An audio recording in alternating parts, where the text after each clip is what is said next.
자, 이건 정말 엄청난 혜택입니다. 세금 100% 감면. 정말 세금 빵원 낼 수 있습니다. 세법에서 이런 거 진짜 잘 없습니다. 창업 중소기업 세액 감면. 근데 여기에는 비밀이 하나 숨어 있습니다. 바로 사업장 위치입니다. 이것 때문에 어떤 사람은 세금을 전부 내기도 하고, 또 어떤 사람은 세금을 50% 감면 받고, 또 어떤 사람은 100% 감면 받습니다. 대한민국에 살면서 세금을 한 푼도 안 낸다는 거죠. 그런데 어떤 사람은 이걸 잘 못해서 감면도 못 받고 가산세까지 내기도 합니다. 자, 오늘은 사업자분들, 특히 새롭게 사업을 시작하는 분들에게 정말 좋은 정보 드리겠습니다. 이것만 이해하면 세금을 정말 빵원 낼 수 있으니까 이 영상의 가치는 정말 억 단위가 될 겁니다. 시청 전에 좋아요, 구독 한 번씩 눌러주시고 좋은 정보 얻어가세요. 절세는 염지훈. 자, 제가 아는 명품 유튜버 얘기를 한번 해보려고 해요. 그 친구가 한 5년 전에 인천 송도에서 사업을 시작했고, 그때 유튜버로 시작해서 꾸준히 성장해서 제가 알기로는 한 30억 이상 돈을 번 걸로 알고 있는데, 어느 날 그 친구한테 제가 물어봤어요. 세금을 요즘 얼마나 내니? 물어봤더니 저 세금 하나도 안 내는데요? 그러는 거예요. 그래갖고 뭐 때문에? 그랬더니 나왔던 얘기가 바로 이 창업 중소기업 세액 감면이라는 거죠. 그때 5년 전에 이 친구가 거기서 사업을 시작할 때 나이가 33살 정도 됐는데 청년이었죠. 그리고 인천 송도는 수도권 가밀억제권역 밖이었어요. 청년이 수도권 가밀억제권역 밖에서 진짜 창업을 하고 돈을 벌면 5년 동안, 최초로 소득이 발생한 그때부터 5년 동안 100% 세액 감면을 받는다. 농특세도 안 낸다. 그게 바로 창업 중소기업 세액 감면 중에 100% 혜택을 받을 수 있는 바로 그거예요. 30억이나 버는데도 진짜 한 푼도 안 내. 그렇죠. 최초로 소득이 발생한 그때부터 5년이 속하는 그 가세연도 동안은 세금을 하나도 안 낸다. 실제로 30억 정도 벌면은 세금 얼마나 내야 돼요? 30억을 벌었다면, 즉 그게 소득이라면 최소한 30% 이상, 즉 10억 정도는 원래 정상적으로 내야 되는 세금인데, 근데도 불구하고 이 감면 제도를 잘 활용해서 세금을 한 푼도 안 낼 수 있었던 거죠. 그런데 여기서 좀 이따 여러 가지 요건이 나오겠지만 업종을 중요시 해야 되고요. 만약 100% 세액 감면을 받으려면 청년으로서 개업해야 돼. 개업 당시 청년이어야 되고, 또 100%를 받으려면 수도권 가밀억제권역이라는 곳 밖에서 개업을 해야 된다는 몇 가지 유의할 점이 있으니까 그것들을 잘 챙기고 들어가야 됩니다. 어디서 개업을 하느냐가 굉장히 중요한데요. 수도권 가밀억제권역 안에서 하면 청년이 아니라면 아예 감면을 못 받고, 청년이어도 50%밖에 감면을 못 받죠. 근데 가밀억제권역 밖에서 한다면 아까 제가 말한 100% 감면도 받을 수 있다. 누가? 청년이. 그 지역이 어딘지, 이 노란색, 이 빨간 라인 밖에 있는 여기서 개업을 하면 청년 창업이 100%까지 받을 수 있다는 거죠. 과밀억제권역에서 창업하면 어떻게 돼요? 여기서 창업을 하면 청년이 아닌 경우에는 일반 창업은 빵 프로, 세액 감면 아예 못 받아요. 근데 청년이면 50%밖에 못 받는 거죠. 100% 세액 감면 받을 걸 50%밖에 못 받는 거고, 그리고 일정한 벤처기업에 해당되는 경우에는 어디든 50% 받을 수 있습니다.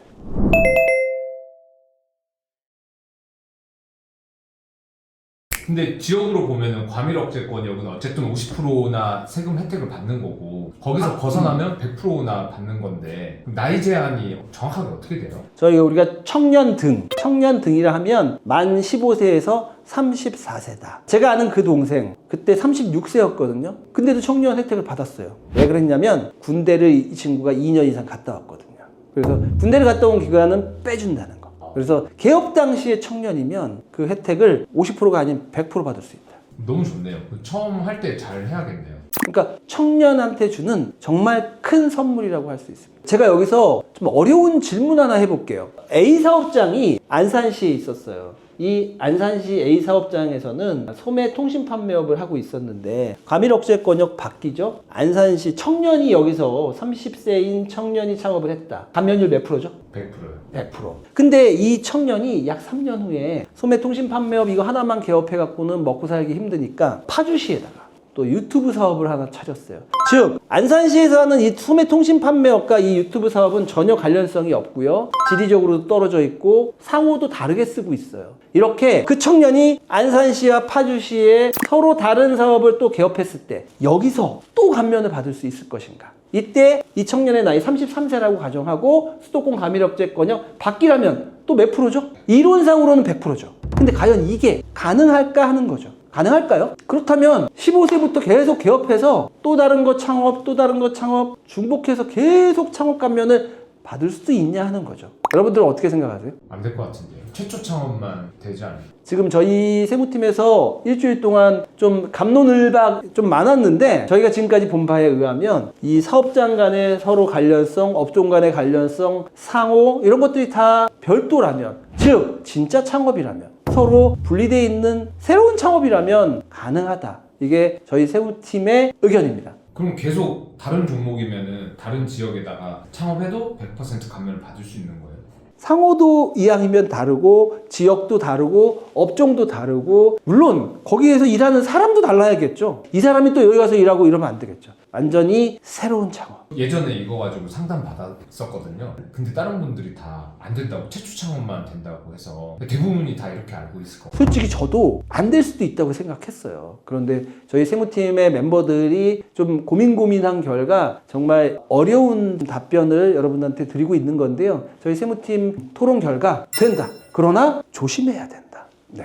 조심하라는 건 안 되는 걸 되니까 조심하라는 게 아니라 이걸 적용함에 있어서 좀 신중해야 된다. 요건을 엄격하게 검토하는 과정에서 안 될 수도 있으니까 그 요건을 좀 잘 살펴보고 행동에 옮겨야 된다는 얘기를 드리고 싶습니다. 권한 있는 기관인 국세청에서 질문 답변한 그런 내용이 있으니까 저희가 하단에 한번 보여드리도록 하겠습니다.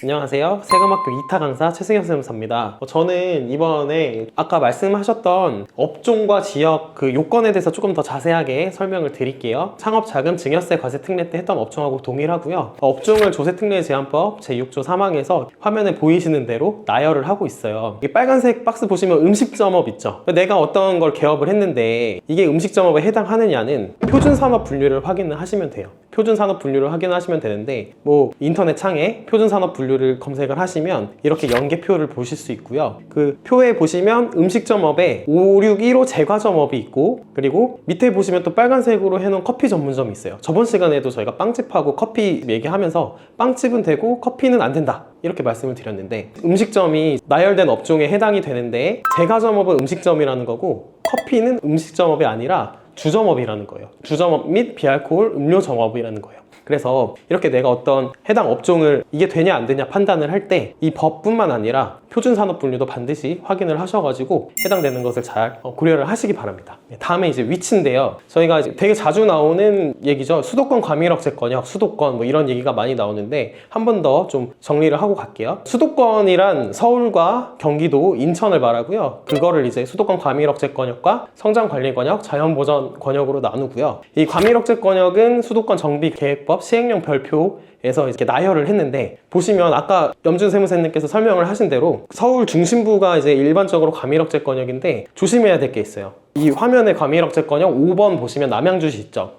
성장관리권역에 7번 보시면 남양주시 있어요. 그 다음에 자연보전권역에 2번을 보시면 또 남양주시가 있습니다. 그러니까 내가 남양주시에 개업을 할 거야 이렇게 생각은 하지만 동마다도 이게 다르다는 거예요.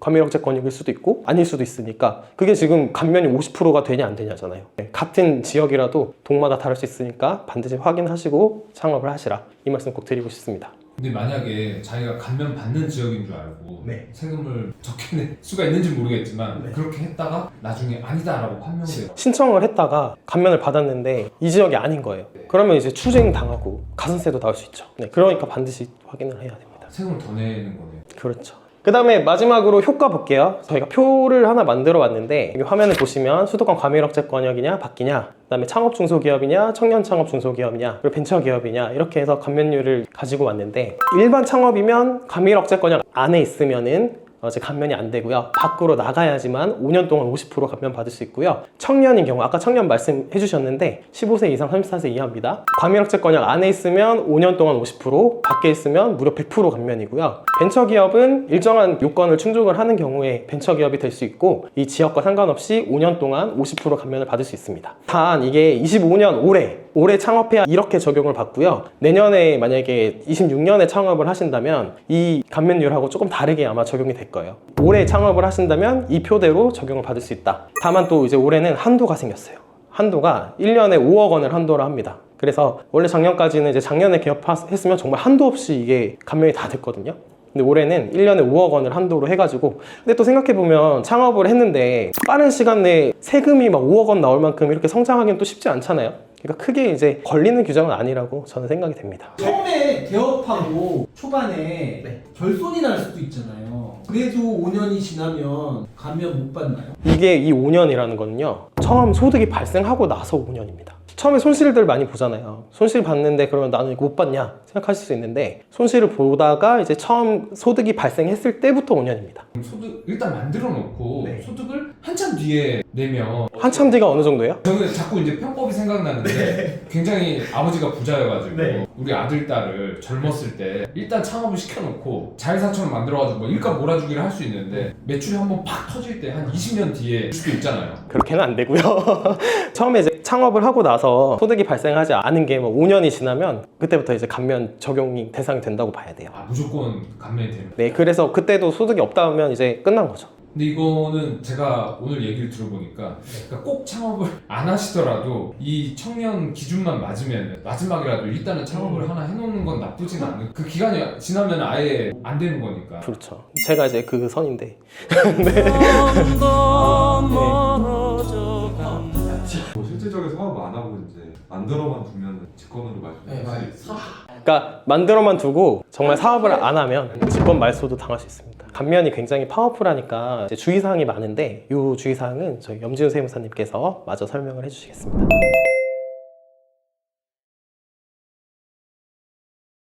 오늘 저희가 설명한 창업 중소기업 세액 감면 50%, 100%, 그 혜택은 크고 기간은 5년. 정말 너무나 큰 혜택이죠. 그런데 이걸 잘 적용해야 된다, 주의해야 된다. 첫 번째, 진짜 창업이어야 된다. 진짜 창업이 아니고 개인에서 법인으로 전환하거나 남이 하던 사업을 살짝 인수해서 진짜 창업이 아니라면 이 모든 혜택은 물거품이 된다. 2번, 허위로 사업자 등록을 하면 안 된다. 우리가 오늘 계속 얘기한 거, 수도권, 과밀억제권역 안에서 하면 혜택이 적으니까 밖으로 나간 것처럼 사업자 등록을 특정 지역에 해놨는데 세무서에서 확인해 보니까 거기서 하지 않더라. 지금 저희가 이제 화면 보여드릴 건데요. 주요 공제 감면 점검 사례에서 특정 지역에 있지도 않으면서 마치 거기서 사업자 등록을 한 것처럼 했던 것들이 걸려서 대규모로 추징된 사례들도 있었습니다. 세 번째는 중복 배제입니다. 우리가 오늘 배운 창업 중소기업 세액 감면과 다음 주에 배울 통합고용 세액공제는 중복으로 혜택을 받을 수 없다. 그럼 뭘 받아야 되느냐? 세무사와 상의해서 어떤 혜택이 더 큰지를 보고 큰 혜택을 받을 수 있는 걸 선택한다. 네 번째, 농어촌 특별세. 농어촌 특별세는 피할 수 없다. 세액 감면을 받으면 감면받은 세액의 20%는 농어촌 특별세를 내야 되는데, 그래도 100% 세액 감면 받는 청년 수도권 과밀억제권역 밖은 100% 세액 감면을 받는데 그 경우에는 농어촌 특별세도 안 낸다. 다섯 번째, 엄격 해석과 적극 조사. 이러한 세액 감면은 세무서에서 엄격하게 해석해서 안 되는 거를 잘 발라내고요. 그걸 발라내기 위해서 적극적으로 조사가 이루어질 수 있다. 그렇게 해서 만약 걸리면 가산세가 10%가 아니라 사기 기타 부정한 행위에 해당되면 40% 가산세를 맞을 수도 있다. 여섯 번째, 복식부기 의무자는 사업용 계좌를 등록해야 될 의무가 있죠. 현금 영수증 의무 가입자도 지정이 됩니다. 이러한 의무가 있음에도 불구하고 이 의무를 게을리했다면 창업 중소기업 세액 감면 효과는 받을 수 없게 됩니다. 언제? 그 의무를 해태한 그 기간 동안에는 이 혜택을 받을 수 없다. 따라서 의무를 준수해야 된다. 이 6가지 꼭 기억하십시오.